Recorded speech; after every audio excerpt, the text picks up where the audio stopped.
and welcome to the Huddle Breakdown with me, Laura Bradburn. I am joined, as always, by James and Alan. Alan, I'll come to you first. How has your week been?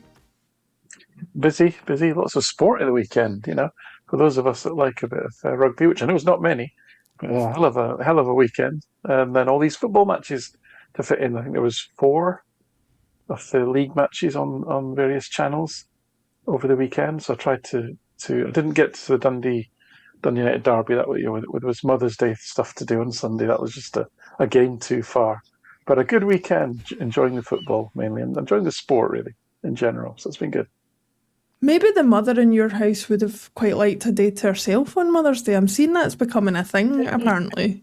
Well, maybe next year you might get to the Dundee derby on Mother's Day. Well, she invited her mother over, so that was her fault. And family. Wow. And then my fault that was sounds terrible. I brought the kids back with me. I'd been to see them on the Saturday, and I brought them back. So that was a surprise. So it was a full house on Sunday. So yeah. Very nice, very nice. James, it's not Mother's Day over your neck of the woods at this time of year, is it?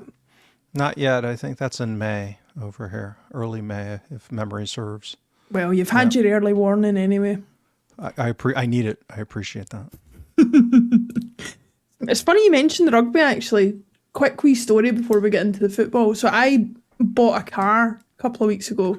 Anybody who listens to this podcast will know I've missed various shows due to car troubles this year. And I bought a car from well-known car chain in the UK, Arnold Clark. And they said, as a like kind of added bonus, you get access to this lounge for the Calcutta Cup or something like that, some big rugby game at Murrayfield. And you get access to this lounge as an Arnold Clark customer. And I'm going, oh, great, I've never done the rugby, but maybe I'll give it a go.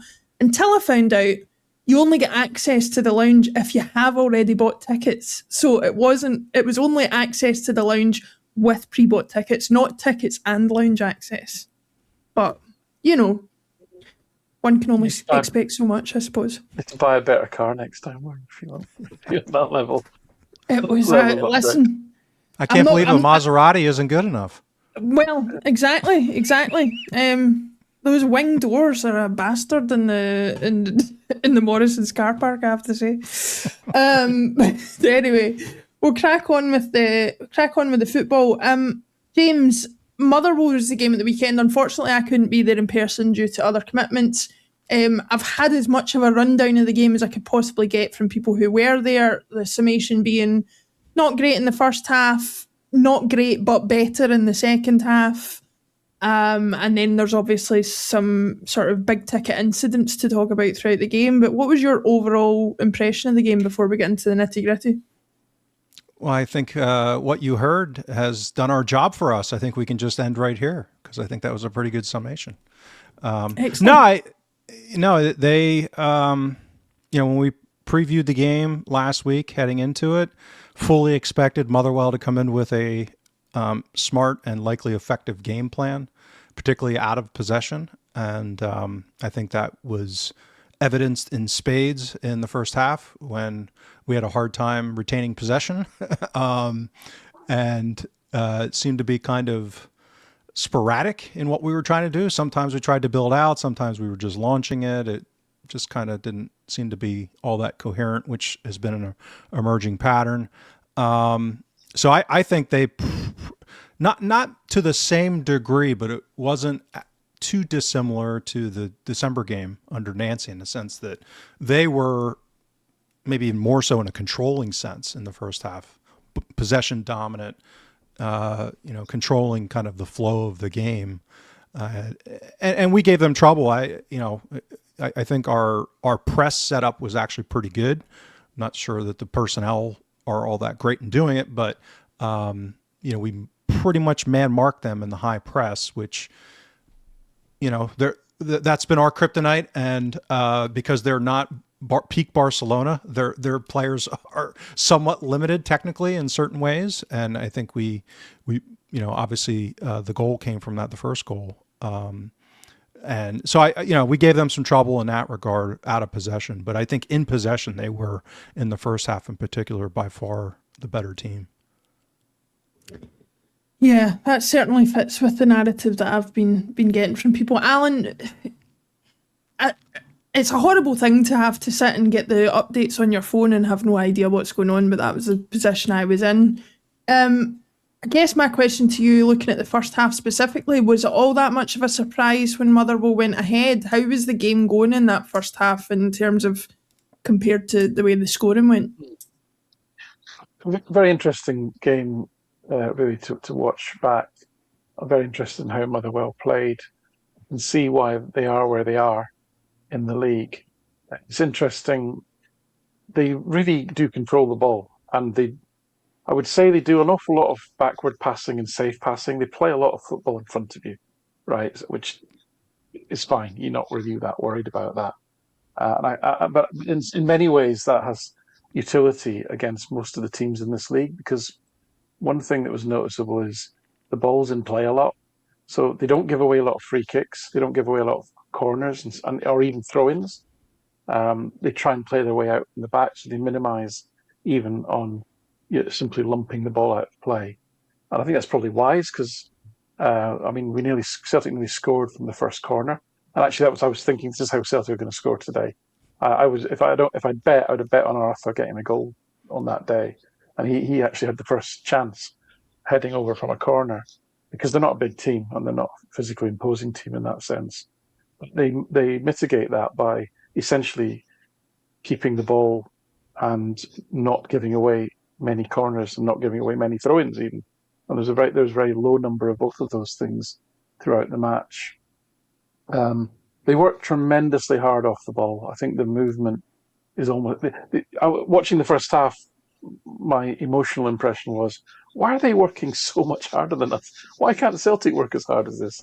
Now, I think that doesn't pay off in over the long term in the game, because whether they visibly tired, but they certainly ran out of something in the second half. I think it's a combination of there's so much movement and they physically got tired. And secondly, their bench simply isn't that strong.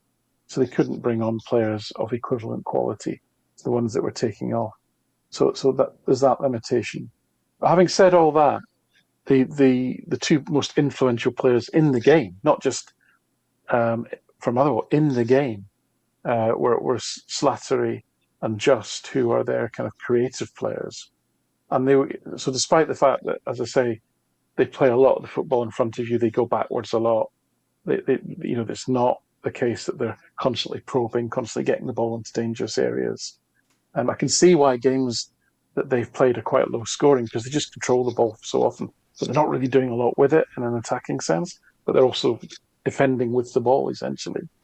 But having said that, they did get Just and Slattery on the ball a lot, and I thought they were both excellent, technically excellent.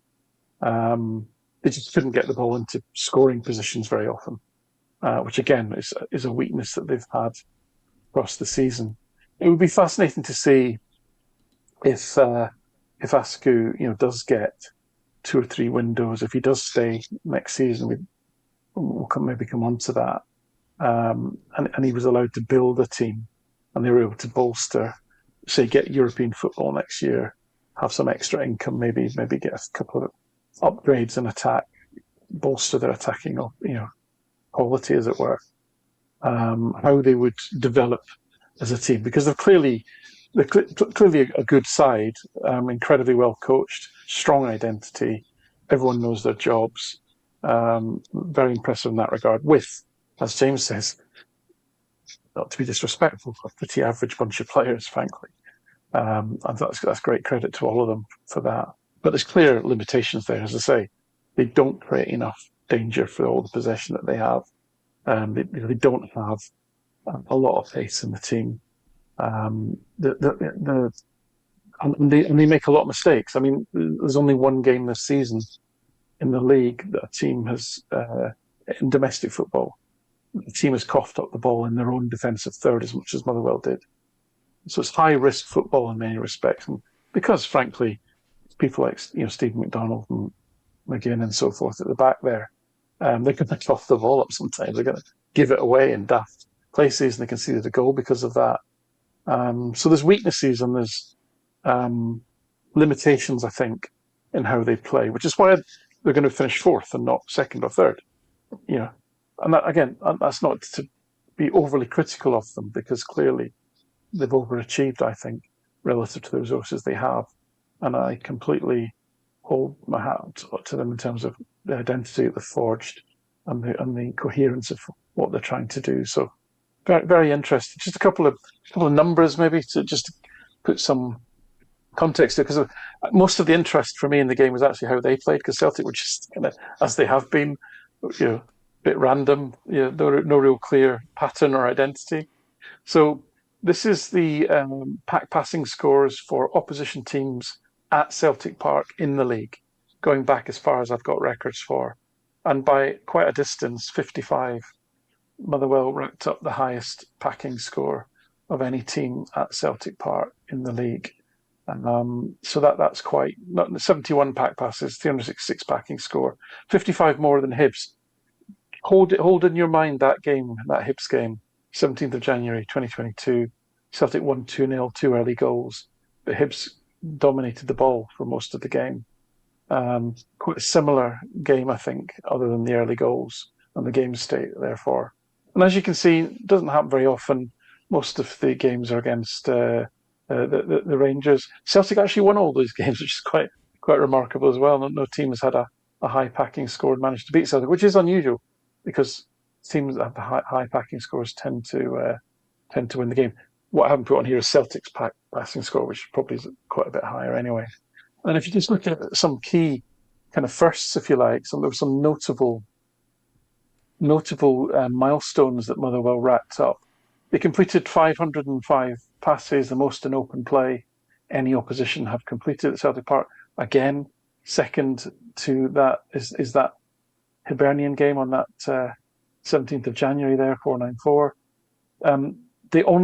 This is another aspect of the way they play, and this is something that Thomas Grunemark might have an interest in, is they only gave the ball away from one set-piece pass. So throw-in, set-piece, free kick, if you like, corner. They just basically concentrate on getting the ball in play and getting it to their own player, and they build up from there. They're not trying to do anything with any of their set plays. That's maybe, again, another area that they could develop a little bit further. 88% is the highest pass completion any team has managed at Celtic Park in the league, in the records I've got. So that's going back 11 years. Hit that Hibs game from January 2022. It's overtaken that, and it's overtaken that as well as having possession effectiveness scores. Effectively, all of your actions. Do you keep possession with that action? That's all defensive actions, etc. But here's the minus score. Here's the minus bit. So minus 152, third highest pack turnover score recorded. They do give the ball away a lot. They do give you a chance. They do take risks at the back. And against higher level opposition, I suspect that doesn't scale very well with the quality of players that they've got. And as I say, 13 is the second most defensive third losses that any team's coughed up this season. So a lot of the markers then really overtook that game that I kept referencing, January 17th, 2022. So pop quiz: who was manager of Hibs on that day? I know the answer, I think, Laura. So I'll let you guess. You have a free hit. You get a free hit. See, I'm terrible with. He wasn't manager for very long. I'll give you a hint. Yep. Well done, yep. Sean. Yes. Yeah. So replaced Jack Ross. Yeah. That's quite interesting, I think, and I'll just leave that there. So there you go. Excellent. I'm just riding the high that I actually got that question right. Before we move on to the second half, just reflecting on those figures, and actually I meant to say this as well because I think I've said this to Alan off camera, but I love the fonts and backgrounds of your tables because it really puts me in mind of classic Championship Manager style, and I do enjoy that. Although the Motherwell colours I'm traumatised by because Dougie Arnott springs to mind. He used to score braces and hat-tricks for fun against me. But anyway, I do digress. Before we look at the second half, James, that first half, Alan's talked about some of the kind of record high numbers in terms of possession that Motherwell have had. Did you get the impression that we were surprised by that, or that we struggled to deal with that, considering how rare it is for a team to come to Celtic Park and dominate the ball like that? Is that something that we were fighting to overcome in that first half? Yeah, to Alan's point, I'm not sure. It's hard to, the way I've been kind of framing it is because of our, material squad issues. I'll put it that way. We're left being largely reactive rather than imposing our will and our preferred style of play on opponents that set up this way.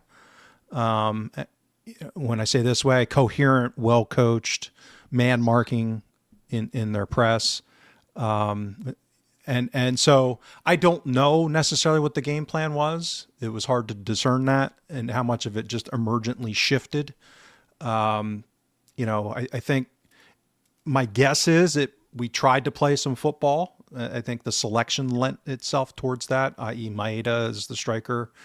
And then because of the shift at halftime to Chvankara, I also noted, and I commented in the huddlebreakdown.com chat area that we have on the Substack, that it seemed like Martin O'Neill began to give rather vociferous instructions to go long on goal kicks, especially after the goal. He had enough of the playing out from the back at BS, or so that was how I kind of perceived it. And then with the Chvankara substitution, so I would.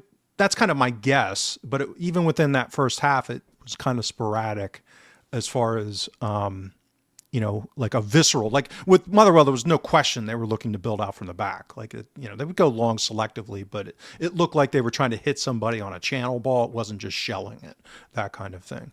So I think the substitution which Chvankara made an impact. I thought him and Maeda together put more pressure, particularly in the early part of the second half before the red.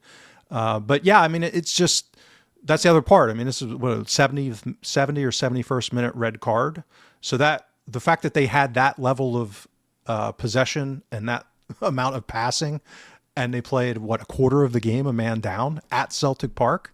I mean, it's just, I wrote a column a few weeks ago talking about outliers and how they're persisting. I mean, this has been the season of outliers. Just Alan and I keep coming on here and on our extra time show every week, like saying, wow, look how crazy this outlier is. And wow, this is, we made Midtjylland look like peak Barcelona back in, November or whenever that was, or October. And it's like, we keep getting these kind of just weird performances. So yeah, I it seemed like maybe on the edges we were trying to do certain things, but then kind of emergently having to be forced into doing other things. But I do think that combination of them fatiguing and the adjustments that we made at halftime, it looked like seemed to take it from a game that I would characterize as them fully in control over, absent that one big mistake in the first half, to more of a equal to maybe we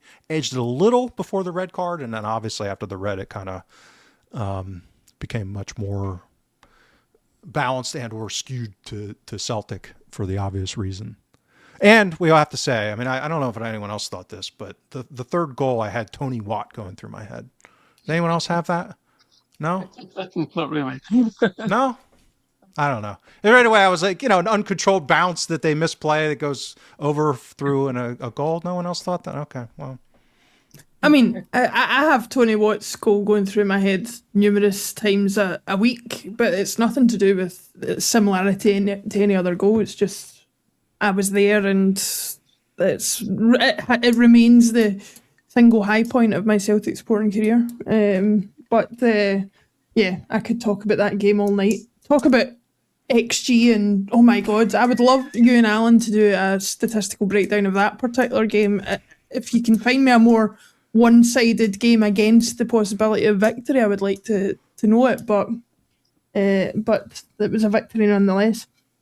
So, talking about the how the game progressed, obviously we went 1-0 down to the goal from Just in 32 minutes, then Yang pulled it back very, very quickly within the next 10 minutes. I think it was 39 minutes the Yang goal was on. And then into the second half, obviously, things started to turn, and eventually we got that sending off and penalty for Shvanchara to convert on 72 minutes. Now, Alan, the discussion around the sending off and the foul itself is splits into two camps, I find. There's the people who don't appear to understand why it was a sending off. And then there's the people who don't seem to understand why we were able to then be awarded a penalty on the sending off. Sending off itself, obviously, we can discuss the nature of the foul that made it a sending off. But there is discussion around this kind of supposed double jeopardy rule that if you get a sending off, you can't, or if you get a penalty, you can't then get a sending off for the same foul. Have you seen those discussions, and where do you stand on those in relation to a specific incident? Yeah, I mean, I try and avoid the sort of single issue rabbit holes because it's just people just take a position based on their biases, and that's the end of it. There is little else to really garner from those conversations. I do like the conversations on the more general topic of refereeing, fun, but not. And I do enjoy seeing which parties, which actors twist and select things selectively out of games. Like I noticed that the Daily Record had got the Des Roach guy from Ref's View about two incidents.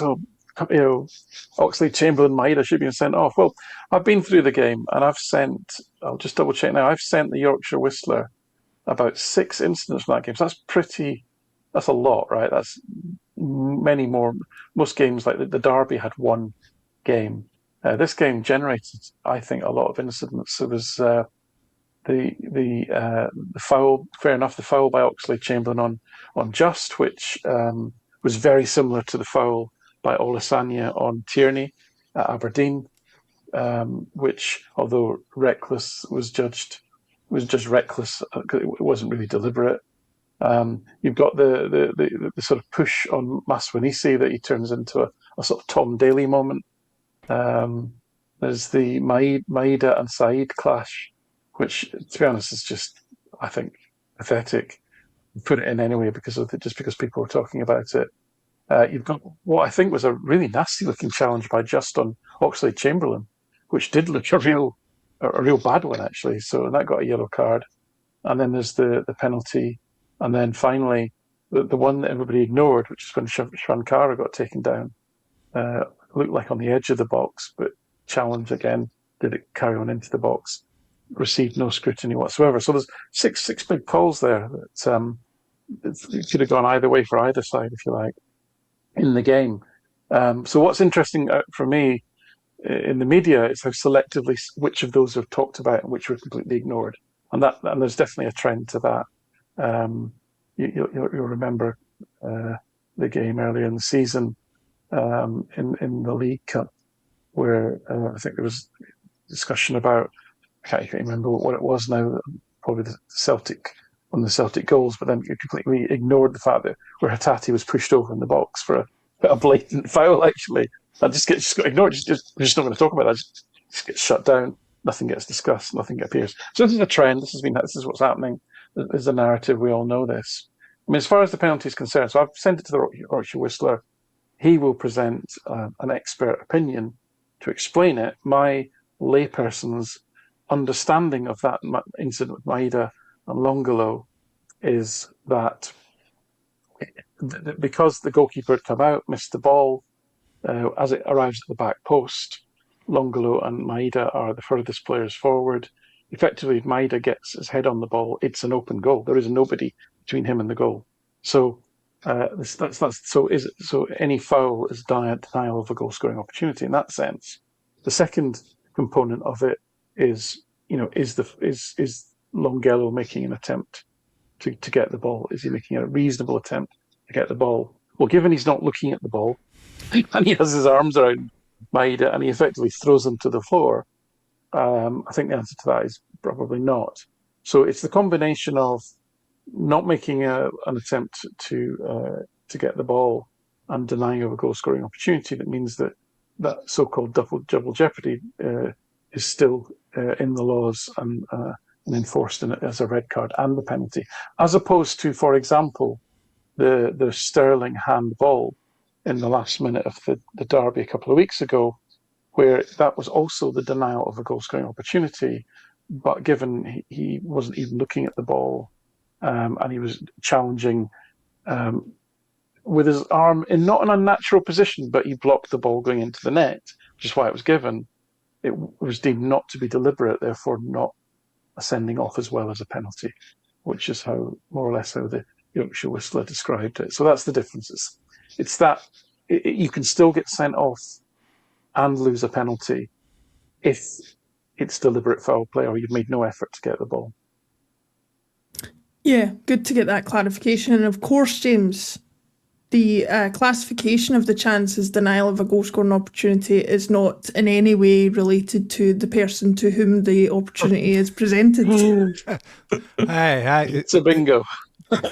He's pretty good in the air, actually. It's his feet he has a problem with. So I think he would have finished that. I guess I have confidence. To get your opinion on it, Alan's broke it down very well there in terms of clarity of the nature of the decision and what it's likely to have been caused by. But I mean, I don't know about you, but I wasn't looking at it shocked in any way that there was a sending off, or shocked in any way that the decision went the way that it went. Were you in any way confused? Because there did seem to be a lot of discussion around it. No, I think this is just part of the acceleration into exponential craziness that is happening and will probably continue to get much worse in the next 8 games because of how much is it, is in jeopardy. All of these teams have jeopardy now. Every single one of these calls, every game is under such a microscope, and means so much in the title race. It's just, as Alan said, stuff's weaponized right and left now, and I think it's probably only going to get worse. So yeah, this is probably a pretty decent litmus test. But if you're arguing over this one, you're probably willing to argue over anything to weaponize it, because I don't know how this is like a stone wall, cut and dry. I mean, the only theoretical one, which again I think once you see the replay, and if you're going to extend some charitableness to the referee beaten, the fact that he didn't give it live was the idea of maybe Maeda pinning the arm as opposed to wrapping and pulling. But again, I think once you see a couple of angles, it's clear that he drags him down from behind. So especially with the VAR, with the benefit of VAR, I think it's a cut and dry case. Yeah. Listen, I'm not going to. And again, in the spirit of balance, I also thought that the Trusty red card against Hearts was a cut and dry case. Like I thought, for the most part, the factual. Yeah, I would agree with that. The factual issue there was, the one that I thought a lot of people got wrong, which is that the ball was going towards the goal, as a matter of geometry, as I joked. So, this is not me like a Celtic thing. I think this one, again, you really can't argue against once you see the replay. Yeah. Moving on to another topic that we have touched on throughout the show so far, and James, I'll come back to you on this first. Jens Berthel Askou, his style of play has been under a lot of scrutiny. The similarity of his style of play to some ex-Celtic managers has been under a lot of scrutiny, along with the concurrent conversation over his potential appointment at the end of the season, if some rumours are to be believed, and the fact that he appeared randomly. Was it the Stuttgart game that he was in the sort of in the director's area with John Collins, of all people? Strange as it was, but I guess the first question I want to ask you is, looking at his style of play and considering everything that we've said so far today and everything that you've observed of Motherwell, would he, in your opinion, be a good fit, or would it be a case of having to overhaul the squad to get him to be a good fit? Well, I think the squad's in such a mess that there's no such thing as having a new manager come in where the squad's going to be in like an ideal situation where it fits. So they'll just say that up front. The second thing is that I think, and just to disclose, I watched his open goal interview and I read the New York Times profile that Jordan Campbell wrote in, well, New York Times, The Athletic. Jordan Campbell, a journalist, spent last week, I think, with Motherwell and kind of chronicled what's going on. And so some insight there that I wasn't aware of, some good reporting. And then he shared some stuff in the interview that I thought was really interesting. I think profile-wise, he is in the neighborhood of Wilfred Nancy. Like I think they're both in this kind of emergent relational / positional hybrid camp as far as their philosophy. I'm not saying he's good or better or worse. I'm not in a position to judge quality of coaching in particular. But, so I think he's in that neighborhood. I think, based off his CV, you would say his CV is lighter than Wilfred Nancy's by a material degree. I'm not saying he shouldn't qualify. My philosophy is if Celtic are going to adjust, which is I think what the Nancy experiment that went horribly wrong was trying to go towards emergent managers on the way up kind of thing, almost like player trading, whereas you're getting a talented up and coming manager before they've hit the big time, as opposed to paying top dollar for a older manager that may be in decline type of thing. And so I think Askew's kind of in that camp, but ultimately it all comes down to talent acquisition.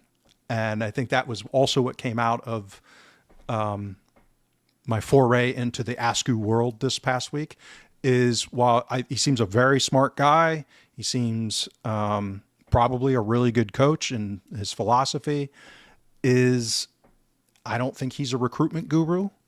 He signed just because he saw him and he knew him and he thought he would fit with his style. Said the same thing about Saeed.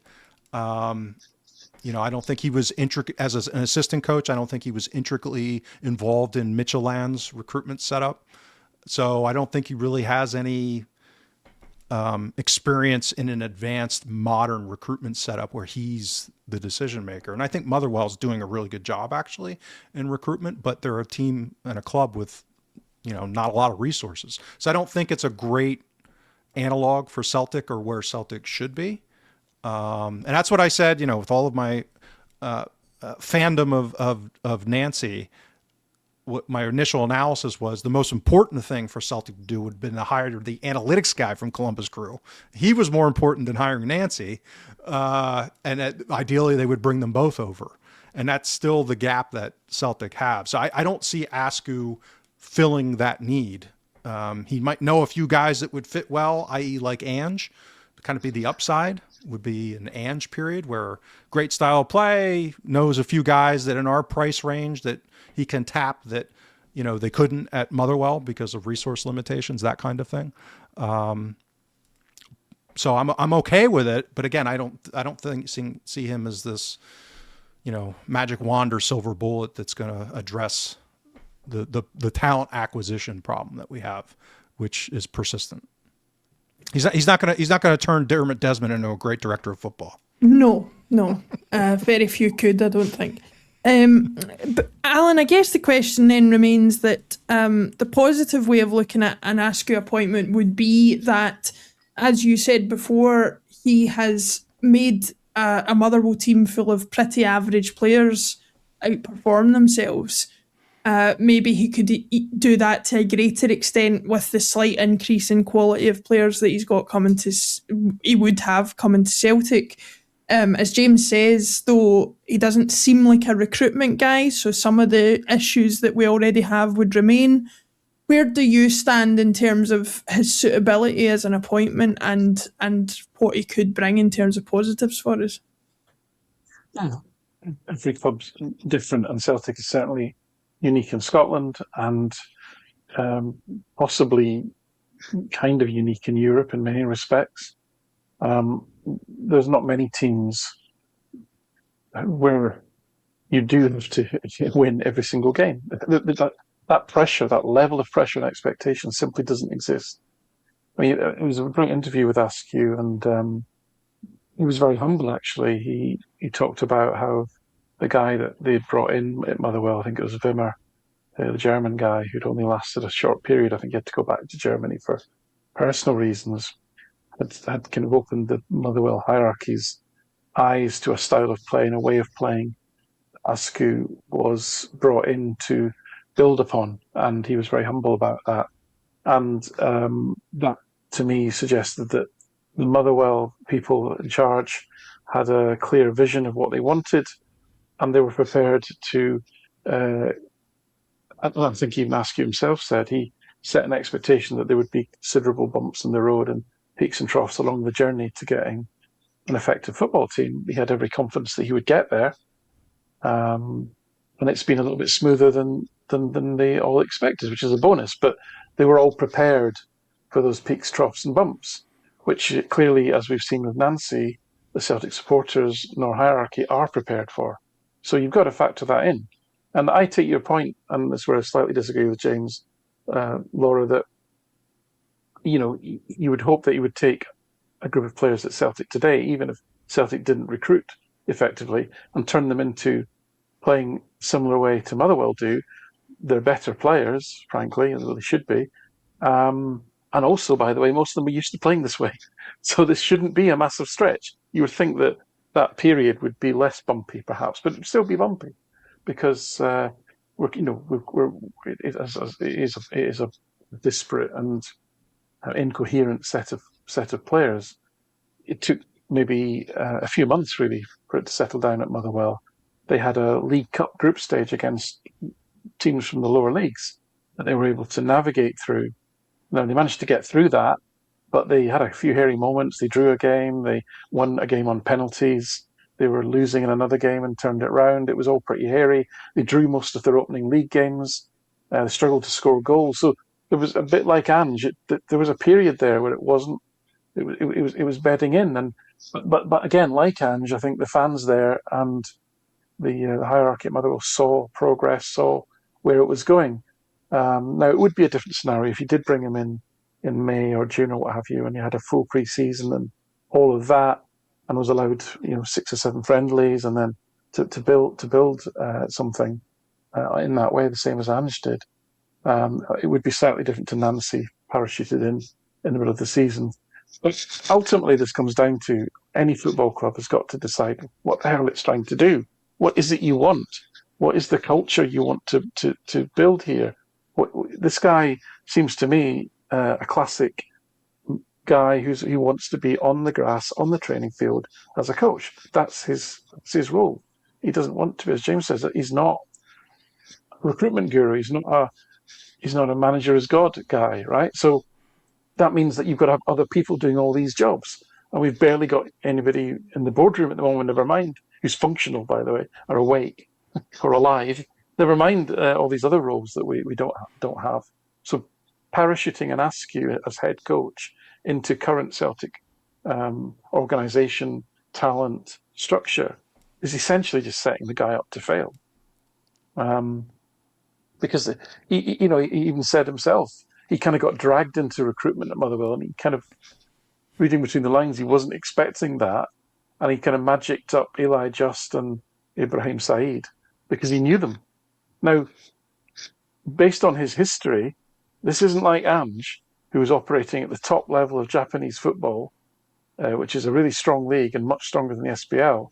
This is a guy who's used to operating in the lower reaches of Scandinavian football, and I suspect there's not too many players knocking about there that you could just drop into the Celtic team and immediately improve it. So I suspect his contact book and Rolodex isn't full of stellar players that we've never heard of. I mean, the likes of Eli Just, and Said, really nice players, but Celtic should be aspiring to have a higher level of talent than that. So I don't think he's going to help in that regard. He then doesn't come with a super agent as a mentor either. So what we want to avoid is another situation like Nancy, where the guy's basically set up to fail and predictably does. And as I say, it comes back to what is it you're trying to do? What is the culture? What is the organisation? What is the structure? What are the roles? What are the responsibilities? And then hire somebody that fits the model. And it might be, this is a discussion that we can have. It might be that a club like Celtic, you simply cannot have a guy with Askew's lack of experience. It simply will never work. Unless you've been round the block, unless you know what it's like to have to win every single game, this may be too rich a brew for a young coach who's done a great job keeping a team up and not getting them relegated, type of thing. That's a completely different model, a completely different set of expectations.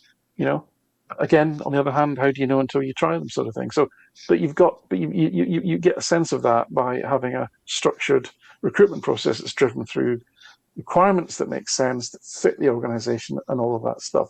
And of course, so it doesn't. And we all know, none of us, I don't think, have got confidence that that is actually the case. Celtic, there is that vision, there is that understanding of what it is that we want, what's the profile of the person that we need, who are the candidates that fit that profile, and have we got everything underneath them that will give them the best chance to succeed. Unless you don't have all of that, then we might get lucky, we might not. Askew may work out, he may not. Yeah, I mean, James, I guess my only sort of overriding concern about appointing somebody like Askew is I'm always very wary of appointing a manager or signing a player off the back of, like a relatively short purple patch where they either have overperformed or they've made a team who don't normally perform to that level overperform. I'm thinking of, the numerous players over the years who get the move to a big club off the back of a single World Cup or Euros tournament and then they're not really heard from again. James Rodriguez springs to mind for Colombia. You could name others. Is there a chance that, have you seen enough to suggest he is the real deal, and if we went for him that he could transfer the skills that he's shown at Motherwell to a club of the size of Celtic with the inherent pressures Alan talked about having to win every week? Yeah, I think he's a reasonable candidate. I think that the thing that appeals to me about Askew is a lot of what I found appealing about Nancy.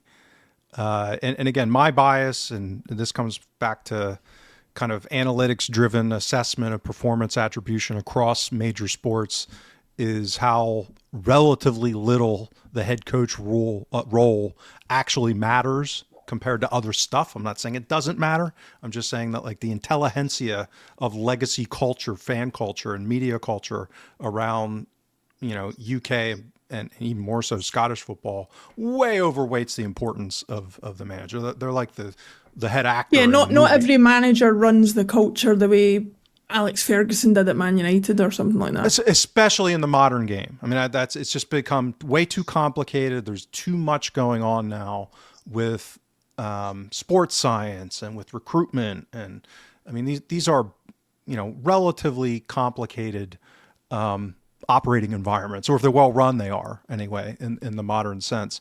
So I wanted to say that first because I think, overall the head coaching position is not as important as most people kind of discuss.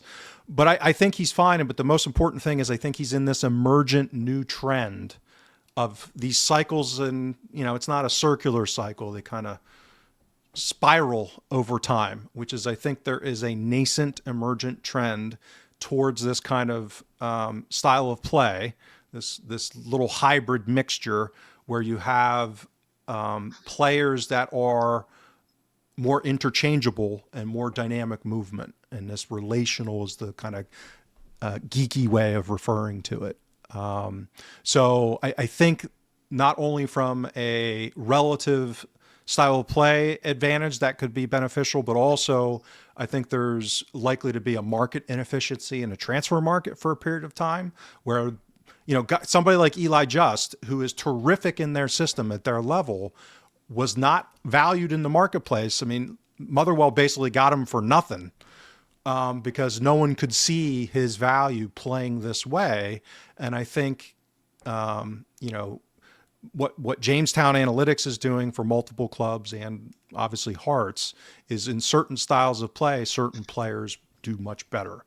And I think this specific kind of style of play is early in its ascent, and that would be beneficial to Celtic to kind of make that bet over a 3 to 5 year period to ride that wave with a good coach doing it. But again, we're right back to who's signing the players, identifying them, negotiating the deals, making it an appetizing career move for them. They don't get stuck at Celtic for 5 years when they thought they'd be there 2 or 3. Like, there's so many issues going on at Celtic that are above and beyond that. So I think Askou could absolutely fit, like Nancy could have, strategically, if it is actually strategic.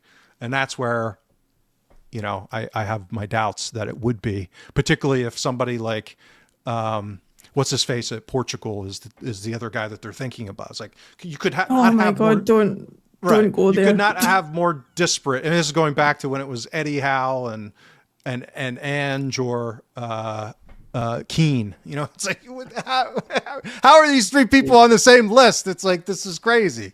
So, if it ends up strategic, then that would be, I'd be fine with it. Like, actually, I'd be okay with it if he's resourced and they bring somebody in to run, like a director of football type model, or at least role to build out what's going on in the operations with recruitment and analytics. But again, we haven't seen any sign of that. If anything, we've gone the other direction in the last 6 months.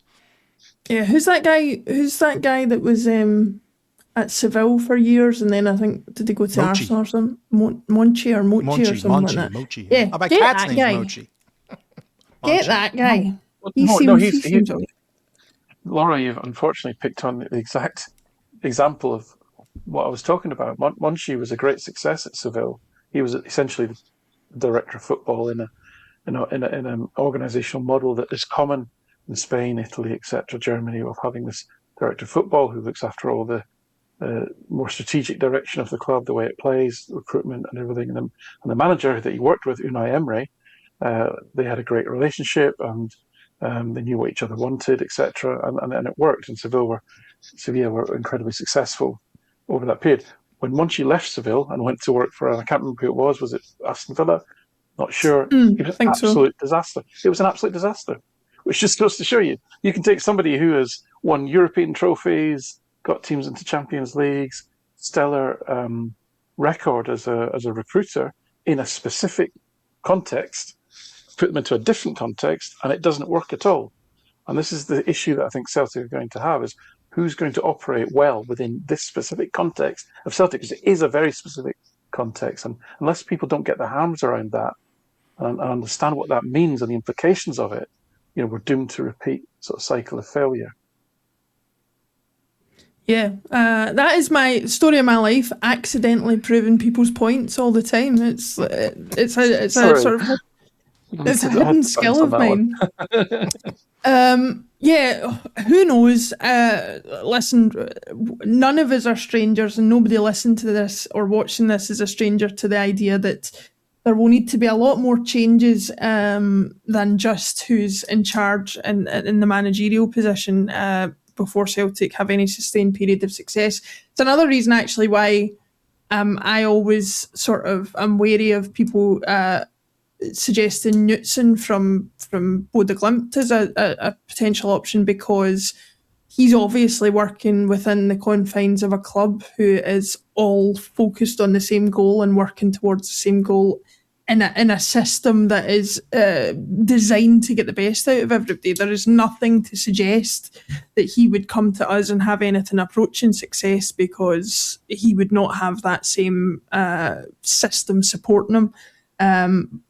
he may work in spite of it, but there's no evidence to suggest that's the case. But we'll wait and see. I'm sure they'll get everything sorted out, ship shaping early, and we'll have a manager in place, end of May, and it'll all go swimmingly. But before then, we've got the end of the league season coming up. We're currently sitting on 30 games. I think Rangers are on 60 points, we are on 61, and Hearts are on 63. So that means 3 games left until the split, at which point there will be another 5 games to play against the other 5 teams in the top half of the table. Alan, I'll come to you first. You were talking before we came on air to say that you had seen all 3 of the top teams play this weekend. Where are your thoughts in terms of the lead up to the run in, where Celtic stand in that, and where the other 2 stand in that? Yeah, most people were worried about the Motherwell game, so I think we've probably not given the team enough credit for getting across the line, albeit up to the 71st minute, it really was a coin flip. XG was about the same. The game was on a knife edge, really, until that game-changing moment. And that in itself was a fascinating outcome because and this is where we have to be careful with somebody like Askew, is I've been tracking all the variance markers throughout the season, and Motherwell was starting to overtake Hearts for being on the positive end of these variance factors, which can make you look like a great manager, but actually are just things that go your way that you can't really control. And oh boy, did they get a slap in the face. To get that double whammy of a red card and a penalty. And at that point in the game, the expected points model, if you get a penalty in around about halfway through the second half, that's a big deal. Not many teams come back from that if that gives you that 1 goal lead. So that was a perfect time for Celtic to get that penalty, sending off obviously a bonus, and so that is significantly flipped. As when I publish the Speedboat League tables this week, you'll see that Motherwell and Celtic have not flipped, but certainly one's gone up, one's gone down, just because of that one incident. And it happened to Dundee United the week before. They were like having a terrible season for penalties, own goals, just crap happening, not going their way. And then they won a game against, I think it was Aberdeen, with an early own goal and a late penalty. And oh boy, did that turn again the weekend, where they lost 2 goals in the last minutes, one of which was an own goal. So listen, this is football. And I think these crazy things are going to have as much of an impact as good management and good play on the field of play, because that's the way the season has been going. And I suppose in summary, I didn't see anything over the weekend that surprised me, frankly. All 3 teams at the top played much as they have done in character. If essentially they stayed in character. If we have a quick look at the rolling XG table, and this seems to be a cottage industry now. I'm seeing rolling XG tables popping up all over the place on social media. Where you saw this first, ladies and gentlemen. So this has taken quite a turn as well, and sadly, it's not going in a good direction for the vast majority of Scottish football fans who probably despise both Glasgow clubs, because unfortunately, this is trending in a way that suggests that the 2 Glasgow teams will end up battling at the top. Hearts are kind of tanking, but going to a place that they've already been halfway through this season of actually negative XG over a rolling 6-game basis. And Motherwell, who were on a nice little upward curve for most of the season, have taken a bit of a dip as well and are trajecting in the wrong way. I mean, Hearts, I thought were horrible against Kilmarnock. But it's not a surprise. These performances have been there all season. They've managed to ride them out with the talent in their forward line being sufficient to get a goal here and there. They've been pretty robust defensively. But for me, the way Hearts are set up, as I've said before, there's too little control. They simply do not control the ball enough to be safe in games, even when they're 1-0 up. I'm not trying to see them out. McInnes prioritizes physicality and height and muscle over footballers. I think that's a huge problem for them. I think they've got enough footballers in the squad. that they could control games better, they could dominate games better, and they would get better outcomes. And then thirdly, the style of play that he implements is what I'd call, relegation type football. It's low risk football. It's reactive football. It's trying to nullify the opposition football. It's not, we've got the better players. We are going to dominate this game. We are going to put you under pressure by dominating the ball and creating chances. And I just think, I've said all season, I hope I've been consistent. I've always said it would be a real stretch for them to win the league playing that way. Now, they still may do so. And I'll come to the projected league table in a minute. It's going to be really close because there are no good teams here. They're all flawed in many, many ways. So just because they've lost one game, they may well recover. But I just think fundamentally, because of the reasons I've laid out there, I would make them least favourite, I suppose, of the three teams that look like they're being near the top. As for the Rangers, they got lucky really at the weekend in the sense that Stephen Robinson left the club during the week, so they had an interim manager, and that interim manager suddenly decided to take the most long ball, direct, orientated team in the league and ask them to play football out from the back, which was remarkable. And it was also remarkable on them trying to do that on a terrible pitch in a howling gale in the driving rain. It's like, wow, that's brave. And guess what? It didn't go very well. And they had about half their first team out as well, by the way, St Mirren. I think they lost three first-team players during the week to various injuries in training, on top of the existing injuries that they already had. And yet, despite all of those advantages and the fully fit squad, the Rangers really, really struggled, again, to create meaningful chances, to have any fluency in attack, and again, to control the game. And it wouldn't have been a shock in the last 10 minutes if St Mirren had been able to nick a goal from a set piece, for example, if they still were bothered to focus on them, which they weren't, because they're now playing pretty passing football. Good luck with that, lads. So that was an interesting game. But again, that's really the tale of Danny Rowe's reign there, and the recruitment that they've had, especially in the forward area. So what does that all mean? It's still going to be a dogfight. I mean, Celtic, again, I would say, equally played to character, in character. It looks like we're kind of relying on individuals to do magic stuff and just trust to the fact that we've got better players and therefore somebody will do something. And if we have to take, Tunetki off at halftime one week, it'll be Yang that gets yanked off at halftime, and the next week it'll be Schwankara, it'll be Maeda, because they're all capable of being ineffective, and they're all capable of maybe doing something decent, especially at this level. And I think that's just the way it's going to be. We're just going to hope that everyone has a nice little hot spot all at the same time, and that we win a few games. Because I can't remember the last time that Celtic got 2-0 up and just kind of cruised to a nice, safe, no frills, no thrills kind of win, which is kind of what we need to get over the line. I would make Celtic favourites, I really would, because I think we'll start to get a few players back from injury. I think the team is in a good place, and this is where Martin O'Neill deserves huge credit. Players like Hatate and Maeda, who have not been performing anywhere near their top levels all season, what you couldn't fault them for at the weekend was sheer effort, sheer work rate, sheer application. And I think Celtic still have the most talented squad in the league.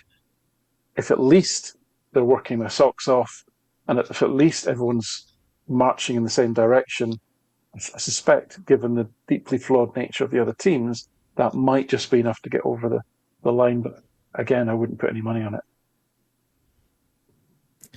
Yeah, interesting. It's the only absolutely baffling thing that comes off that chart to me is the fact that we started this season with Russell Martin in charge at Rangers and Brendan Rodgers in charge at Celtic. It has been a long season. And if that carried on, Laura, I suspect Celtic would have won the league by now by quite a distance. Yeah, that'd be and unpopular opinion. that and swapping Casper for Sinisalo a little bit sooner, possibly. James, where do you stand?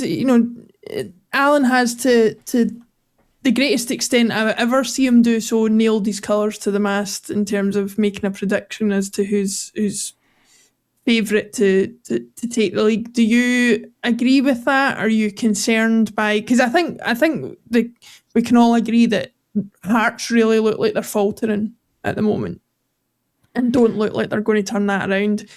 I guess my only concern would be that perhaps Rangers will pick up more points than us in various combinations, and we do seem to struggle against them, facing off against them in a lot of situations. Where do you stand in terms of how you think it's going to go towards the end of the season? Yeah, I'm probably like 35, 35, 30, with Hearts as the 30 out of that. And I think I have one stat to share that I think sums up the Derek McInnes experience. So they signed Mark Leonard, who's actually, for Hearts and for, the SPFL, like a really good ball playing defensive midfielder. He's been really good, I think. Yeah. Right. I mean, he's really good on the ball. Good range of passing. His vision is really good. I mean, just a guy that you would want to build your build-up around. And he's averaging, now it's about 8 games, but he's averaging 1 pack pass received in his own half per game. And this is a guy, he's averaged 48 passes in open play per game. Okay. He's averaging the same number as the guy he nominally replaced in Cammy Devlin. 1 pack pass received.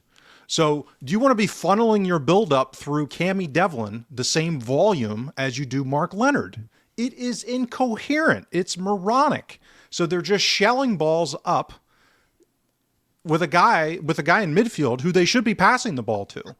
And the reason why they're shelling the ball forward is because they got Craig Halkett as their center back. He can't pass the ball. He's horrific on the ball. So this goes back to Allen. He wants Halkett in there so he can head balls out of the box. And they are useless in possession in build-up. So that's what Kilmarnock did. They basically gave him the ball and said, do something with it.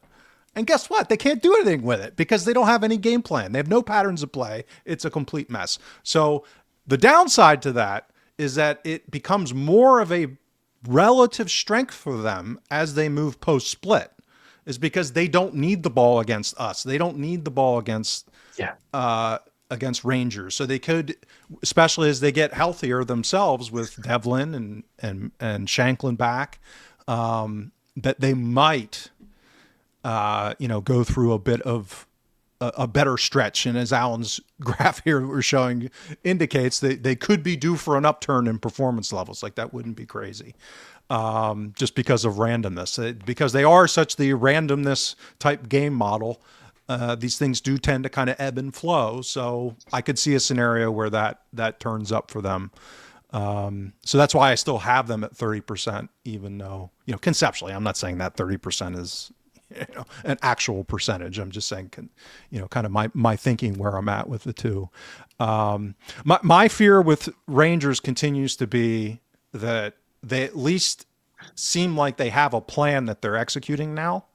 And there's a lot of growing pains going on with it. There's a lot of issues. They have some, two of their nominally creative players aren't creating much yet within the system that they're deploying. One, I think it's a matter of when, not if, in Scott Olsen. I think he's a good enough player that I don't know if he'll run out of landing strip to get match fit and to get acclimated with what they're doing. But he's a good enough, he's like, to me, he's like Tierney. Tierney came in, clearly had a track record of, in this competitive environment, he was going to do a lot of attacking stuff. And it took him like 6 weeks to get going. And then, he was one of the more attacking players in the league once he got up and running. So I suspect that, could happen. I'm not saying it will. I'm saying that's a risk from a Celtic perspective, is that as we move along here and the weather gets nicer and the pitches get nicer, all that type of stuff, a guy like Olsen could come into a game. Moore is young and inconsistent, but he could get a purple patch. So that would be my fear. And it looks like they might be settling on Jigba and Fernandez as their 2 center backs, which is the one combo that I've been more worried about. Not that they're perfect. They have issues, but I mean, Suter's just a bomb scare on the ball. and doesn't have the recovery pace to offset it, in my opinion. And then with Celtic, it's getting Engels back will help, but again, I'm just not sure. We've been so reactive, and I don't think as we go to the post split that's going to change. And the last thing I'll say, that they're not on this chart, and they, kind of sums up this conversation about Askou, is that John McGlynn deserves as much credit from getting as much out of the limited resources that he has at Falkirk this season as Askou does, and the disparity, and maybe Falkirk doesn't have a PR person and Motherwell does, because of the underlying performance data. They're like actually really close now for the season even. So Falkirk, yeah, all that's making me do is worry about the post-split games, though, because there is not a gimme in it. That's what I'm getting at, which is where we've been so kind of flying by the seat of our pants, late winners, and again, this game on the weekend without the red card, as I say, it's like my physique without beer and pizza. Right. So it's a total ridiculous hypothetical. Of course, I'm overweight and shouldn't be doing that. So without that red card and penalty, it would have been a tight game. Well, yeah, but these are the things that change games. And so we're still firmly in this kind of flying by the seat of the pants. So that's why I kind of have it at the percentages I do. So yeah, it's good. It's going to be squeaky bum time. Yeah. That chart could tell a lot of stories. I mean, I could do a whole podcast on why I think the hysteria and sort of panic around Nancy was going to always be worse than what it actually was. And when you actually look at that there, the expected goal difference, rolling 6-match ratio or whatever it's called, was higher for Rangers during Nancy's reign than at any other point in the season. And did that contribute to the hysteria? Because we're actually only ever bothered if Rangers are doing well and don't really care about anybody else. But anyway, Alan, you've flashed up another chart, which means you must want to talk about it. So this is just not prediction. These are projections based on estimates, all that. And as James says, these numbers are so close that I wouldn't even put a percentage on it. I gave you my sort of vibes. That's all that really was, my vibes. In terms of the expected league table, based on points already banked plus underlying performance, there was a big swing this weekend. Celtic are now back at the top of that, but by what? Like less than a point, really. So that's well within a rounding error or a goals here and there sort of thing. So, and the Rangers are only a couple behind. So that's it's way too close to call on that. What I can say is that it's likely to be a very low points total that's going to win the league. Certainly less than 80 points, I would say, will win the league. If somebody can get to 80 points, I think it could be over before the 38th game, frankly. But I'd be surprised if anybody could actually achieve that. Well, we're at a position where, one game where somebody gets a red card and misses a couple of games. Lawrence Shanklin comes back and is red hot with his finishing, which is not outside the realm of possibilities. He's gone through those stretches in the past where he scores, a significant number of goals in a short period of time with screamers from angled, 16 yards, 18 yards, 20-yard type of shots. Or if, Rangers get an insanely disproportionate number of penalties. It could happen for whatever reason. So this is, with the bank table that Alan was showing, it's so close that, no one's blowing the doors off here where, as you said, that Laura, that single game XG with Barcelona versus Celtic when it was, probably 4.5, something like that, versus less than a half of one for Celtic, and you still win 2-1. Like that can happen even over 8 games where a team, just racks up a bunch of points even though they're not playing that well. We saw that with Aberdeen under Jimmy Tilleen in early. They have done it for about 3 seasons, by the way. Right? Yeah. So these things happen. Yeah. So They these things happen. are awful, by the way. They are so bad. But anyway, Not anymore. They play some good stuff, as I think we'll find out. Will we? Really? Congreve. But anyway, Yeah, Congreve's a good player. yeah, we do have a little promotional thing to do at the end, which Alan, I'll pass to you. But before we do that, James, where can people find us if they want to support what we do? Yep, huddlebreakdown.com, built on the Substack platform. So yeah, a bunch of written material, a bunch of analysis. Alan's got his normal publishing schedule now with stat packs, all the data from every game, as well as Speedboat League and various analysis. And then the chat room, which is on fire, all games and even intra-game now. Of hundreds of maniac posts going on back and forth. I'll need to get involved in that. I've not got involved in that. It sounds crazy. Yep. So come along if you're a fellow spreadsheet shagger. We'd love to have you. Yes, absolutely. That is one place you can find a gathering of geeks. Alan, you have a suggested alternative gathering of geeks to promote. I know that I've got my ticket and you've got your ticket, but what can people look forward to this summer? Yeah, so this is something I was asked by Hail History, which is a X account. I think they do walking tours around Glasgow of sites of historic importance for Celtic. Lots of great content on their account, and the conference has been organised for the summer. Celtic History Conference. I'll just quickly read you the marketing blurb for it. So the world first for Celtic, an FC a history conference. The history conference will take place at Celtic Park, examining various narratives all the way back to the club's 1887 formation and conditions before the club began.